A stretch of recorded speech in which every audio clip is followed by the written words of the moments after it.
Okay, सो हमें ये proof करना है इक्वेशन ऑफ मोशन को कैसे प्रूफ कर सकते हैं graphically. Equations are S equals to U T plus half A T square, V equals to U plus A T, V square is equal to U square minus two S. इन तीनों equation को हम लोग आज graphically proof करेंगे। ठीक है, तो मुझे एक ऐसा ग्राफ लेना होगा जिसके अंदर मेरे को डिस्प्लेसमेंट भी मिलता हो, मुझे इनिशियल स्पीड मिलता हो, एक्सेलरेशन भी मिले और टाइम तो मिलेगा ही मिलेगा। ओके, तो हम लोग ड्रॉ करेंगे वेलोसिटी टाइम ग्राफ, क्योंकि उसका जो स्लोप होता है वो हमें देता है एक्सेलरेशन। तो हम यहाँ ड्रॉ कर रहे हैं वी टी टाइम ग्राफ। ठीक है, तो सबसे पहले आप एक्सेस को ड्रॉ करेंगे ऐसे करके, और यहाँ हम मार्क कर लेंगे। सबसे पहले मार्क करना होगा टाइम, तो इस तरफ हमने टाइम लिखा जो कि सेकेंड के अंदर होगा, और इस तरफ हमने लिखा वेलोसिटी। ठीक है, जो होगा मीटर आपका पर सेकेंड के अंदर। अब हमें क्या करना होगा, देखो यहाँ पर बॉडी के अंदर इनिशियल स्पीड भी है, फाइनल भी है। तो at the any time zero हम ये एज्यूम कर लेते हैं कि इस बॉडी के पास कुछ अपना इनिशियल वेलोसिटी है। तो मैं मान लेता हूँ यहाँ से यहाँ तक ये पॉइंट ओ है, तो ओ से ए तक इसका जो स्पीड है इनिशियली यू है जब टाइम ज़ीरो है।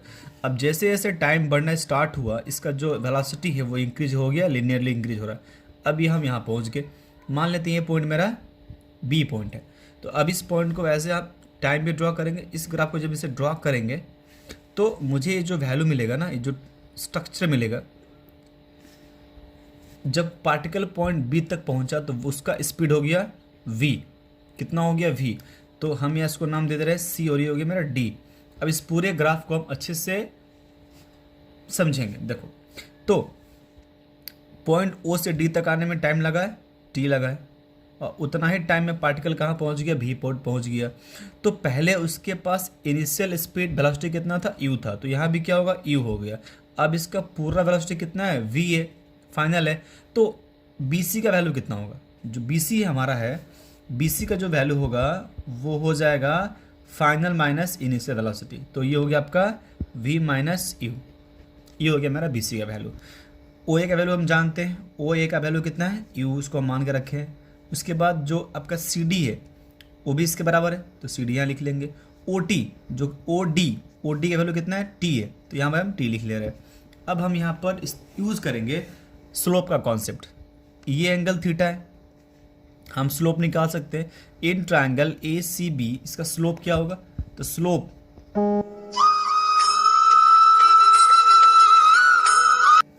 ओके, तो हम निकालेंगे स्लोप। स्लोप का मतलब क्या होता है, देखो स्लोप का मतलब होता है change in Y axis by change in X axis. अब बोलो, स्लोप मतलब change of Y by change in X. अब चेंज ऑफ वाई कितना है, चेंज ऑफ वाई का मतलब है चेंज इन वाई एक्सिस। यहाँ कितने का चेंज हुआ है, तो सर पहले इनिशियल था यू, फाइनल हो गया वी, तो चेंज कितने का हो गया, वी माइनस यू, तो यहाँ लिखो वी माइनस यू का।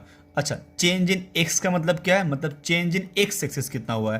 पहले हम ओ पॉइंट पर थे, अब हम डी पॉइंट पर आ गए हैं, तो टाइम कितना लगा मेरे को, टाइम लगा मेरे को टी लगा। अब जो आपको पता है ना कि वेलोसिटी टाइम ग्राफ मतलब कि वी टी टाइम ग्राफ जो होता है, वी टी टाइम ग्राफ के अंदर स्लोप का मतलब क्या है, तो स्लोप का मतलब होता है एक्सेलरेशन। स्लोप क्या होता है, वो होता है एक्सेलरेशन होता है। तो मैं स्लोप मतलब क्या लिखूंगा, मैं यहाँ लिखूंगा एक्सेलरेशन लिख दूंगा। तो हमें क्या मिल गया, यहाँ वन मान लीजिए, तो A multiply T, A T बन गया, वी माइनस यू हो गया। तो यहाँ से आप वी का वैल्यू निकाल लीजिए, तो वी हो जाएगा यू प्लस ए टी। तो ये हमने यहाँ से अपना पहला इक्वेशन प्रूफ कर लिया कि फाइनल वेलोसिटी कितना होता है, you plus A T. You plus A T जब आपको यू गिवन रहेगा तब, अगर यू मान लीजिए जीरो है, अगर यू का मान जीरो है तो वी का वैल्यू कितना आएगा, वी का वैल्यू आएगा ए इंटू टी, ए इंटू टी, या फिर ऐसे बोलिए टी का वैल्यू कितना आएगा, टी का वैल्यू आएगा आपका यहाँ पर वी बाई ए। ओके, तो ये रहा मेरा इक्वेशन, पहला इक्वेशन हमने यहाँ से प्रूव कर लिया। वेलोसिटी टाइम ग्राफ का एरिया निकालते हैं। क्या निकालेंगे हम लोग, वेलोसिटी टाइम ग्राफ का एरिया निकालेंगे, ग्राफ का एरिया। तो एरिया क्या देता है, देखो वो होता है डिस्प्लेसमेंट। एरिया क्या देता है, एरिया देता है कि आपने कितना डिस्प्लेसमेंट कवर किया। तो अब हम यहाँ निकालेंगे डिस्प्लेसमेंट निकालेंगे। कैसे निकालेंगे, तो हम इसको मान लेते हैं एस। अब एस निकालना है, मेरे को एरिया निकालना है। स्टार्ट कहाँ से किए थे? स्टार्ट किए थे पॉइंट ओ से। तो सबसे पहले हम ओ से ए तक जाएंगे, फिर ए से बी तक जाएंगे, बी से सी होते हुए डी तक पहुँचे, फिर डी से ए तक आएंगे। तो पूरे इस फिगर है मेरे को एरिया चाहिए होगा, कहाँ से कहाँ तक का? From A to B, B C D O तक। तो इसमें देख लो पहले आप कि ओ ए सी डी एक रेक्टेंगल है, तो इसका एरिया क्या हुआ? यहाँ लिखो area of O A C D plus area of A B C triangle का है, तो area of figure A B C. अब रेक्टेंगल का एरिया सबको पता होता है, कितना होता है? Length into breadth. तो इसका लेंथ मान लेते हैं यू, ब्रेथ कितना है? टी। ये हो गया area rectangle, plus area of triangle कितना होता है? 1/2 बेस इंटू हाइट। 1/2 बेस कितना है? बेस इसका ए सी है, ए सी किसके बराबर है? टी के बराबर है, तो टी लिख दिया। इंटू हाइट कितना है? तो हाइट हो गया आपका बी सी, तो यहाँ लिख दो आप बी सी। बी सी का वैल्यू कितना है? V minus U. अब इस पूरे इक्वेशन से अगर मैं यहाँ से वी माइनस यू का वैल्यू को रिप्लेस कर दूँ, ये हो गया आपका यू टी, ये हो गया आपका S, U T plus half V minus U का वैल्यू कितना होगा? आप यहाँ से चेक कर सकते हो। वी माइनस यू का वैल्यू कितना है?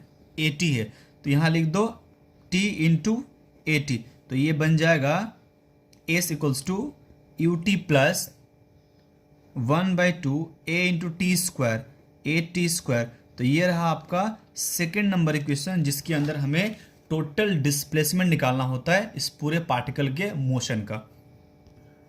अच्छा, अब हमारे पास एक और इक्वेशन है, जैसे कि इसका है V square is equal to A V square minus 2as।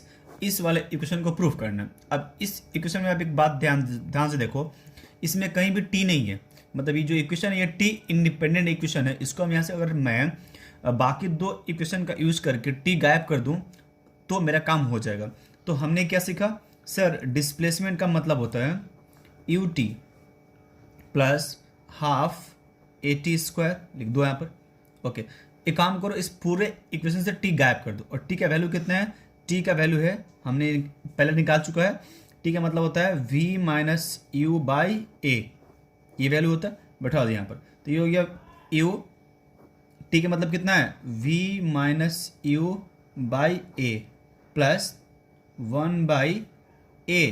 T कितना है? टी है आपका v minus U by A का स्क्वायर कर दो यहाँ पर।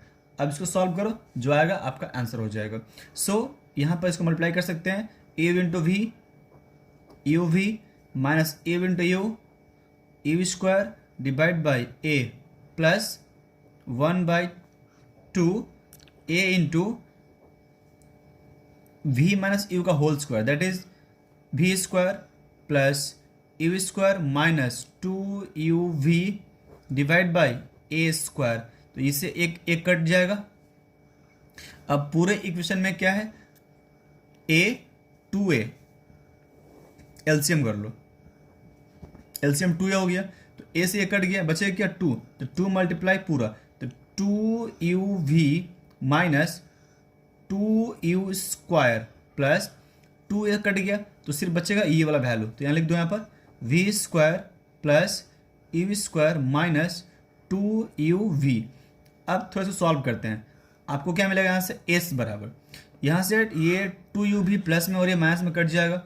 वी स्क्वायर पॉजिटिव लिखो यहाँ पर, 2u स्क्वायर माइनस में और ये यू स्क्वायर प्लस में, तो वैल्यू कितना होगा? Minus of U square divide by 2a।